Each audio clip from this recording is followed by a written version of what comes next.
और हमारे जो बच्चे हैं वो सीईटी में महातांडव करने वाले हैं। और उस महातांडव के लिए मैं लेके आया हूं भैया आपके लिए chapter wise weightage for MST CET 2026 for physics, है ना। यानी फिजिक्स में कितने चैप्टर को कितना वेटेज है ये मैं आपको यहाँ पे बताने जा रहा हूं। तो दिल थामे रहिए, यहां से आपको पता चलेगा कि कितना चैप्टर भैया कितना इंपॉर्टेंट है। हेलो हेलो हेलो बच्चा लोग, अरे कैसे हो मेरे प्यारे लाडले दुलारे, है ना भैया। स्वागत करते हैं आपका इस अमेजिंग एजुकेशनल प्लेटफॉर्म पे जिसका नाम है PWMSTCET, है ना। और इस चैनल पे भैया अपन जो है कर रहे हैं तांडव, है ना। पिछले 2-3 महीने से तांडव कर रहे हैं यहां पे, और हमारे जो बच्चे हैं वो सीईटी में महातांडव करने वाले हैं। और उस महातांडव के लिए मैं लेके आया हूं भैया आपके लिए chapter wise weightage for MST CET 2026 for physics, है ना। यानी फिजिक्स में कितने चैप्टर को कितना वेटेज है ये मैं आपको यहां पे बताने जा रहा हूं। तो दिल थामे रहिए, यहां से आपको पता चलेगा कि कितना चैप्टर भैया कितना इंपॉर्टेंट है। सबसे पहले अपन क्लास 11 से स्टार्ट करेंगे। देखो अभी 25 से जो है भैया 2 चैप्टर और ऐड हो गए हैं, दैट इज एरर एनालिसिस और मैथमेटिकल मेथड्स। तो उसका मैं डायरेक्टली अभी यहां पे नहीं बताऊंगा, लेकिन इतना बता सकता हूं वहां से 1-2 क्वेश्चन आएंगे, उससे ज्यादा नहीं आ सकते।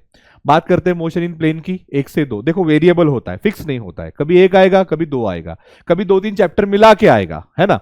लॉज ऑफ मोशन वही same for gravitation, thermal properties of matter, sound. यहां पे आप देख सकते हो ऑप्टिक्स को थोड़ा सा ज्यादा वेटेज है ना। ऑप्टिक्स, वेव ऑप्टिक्स कनेक्टेड है। इलेक्ट्रोस्टैटिक्स 11th का, इलेक्ट्रोस्टैटिक्स 12th का कनेक्टेड है। तो ये जो कनेक्टेड चैप्टर है इस पे आपको ज्यादा क्या आते हैं भैया, क्वेश्चंस आते हैं। देखो इलेक्ट्रोस्टैटिक्स में यहां पे 1-2 है, लेकिन सामने देखना 12th में आपको ज्यादा मिलेगा। उसके बाद सेमीकंडक्टर 1 से 2, क्योंकि 11th का वेटेज कम होता है, ऑब्वियसली क्वेश्चंस भी कम होंगे। सामने चलूंगा 12th स्टैंडर्ड में, यहां पे आप देख सकते हो 2 से 3 रोटेशनल डायनामिक्स भैया, mechanical properties of solid again same, KTG same, thermodynamics same. Now see oscillation पे 3 से 4 क्वेश्चन आ रहे हैं, सुपर पोजिशन पे 3 से 4 क्वेश्चन आ रहे हैं, समझ में आ रहा है। वेव ऑप्टिक्स पे 2 से 3 और इलेक्ट्रोस्टैटिक्स पे देखो भैया 4 से 5 क्वेश्चन आ रहे हैं, समझ में आ रहा है। समटाइम्स इलेक्ट्रोस्टैटिक्स 11th और 12th मिक्स करके आते हैं, ठीक है। तो आपने जब भी सीईटी के लिए चैप्टर्स पढ़ने हैं तो 11 12 दोनों मिलके करने हैं, जैसे हम अपनी बैचेस में करते हैं। सामने बेटा करंट इलेक्ट्रिसिटी 2 से 3, then magnetic field due to electric current 2 से 3, ये बहुत ही नॉमिनल चैप्टर है, दैट इज मैग्नेटिक मटेरियल। ये देखो भैया ईएमआई पे 3 से 4 क्वेश्चन आ रहा है, सिंगल चैप्टर 3 से 4 क्वेश्चन, एकदम स्ट्रेट फॉरवर्ड।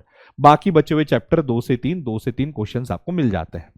अब बात ऐसी है भैया समझ में आ रहा है, बात ऐसी है कि इन चैप्टर्स को हम प्रायोरिटी में रख के पहले इनको खत्म करेंगे, बाकी के बाद में खत्म करेंगे। सीईटी में भैया हमारे पीडब्ल्यू महाराष्ट्र ने जितना मचाया है पिछले साल, उतना कोई और बचा नहीं सका है और ना ही मचा पाएगा, ये बात आप ध्यान में रखना हमेशा, है ना। और जितने चैप्टर्स मैंने यहां पे आपको टिक मार्क करवा के दिए हैं, गोल करवा के दिए हैं, पहले उसको कर डाला तो एमएसटी सीईटी जिंगा लाला। समझ में आ रहा मैं क्या बोल रहा हूं बच्चा।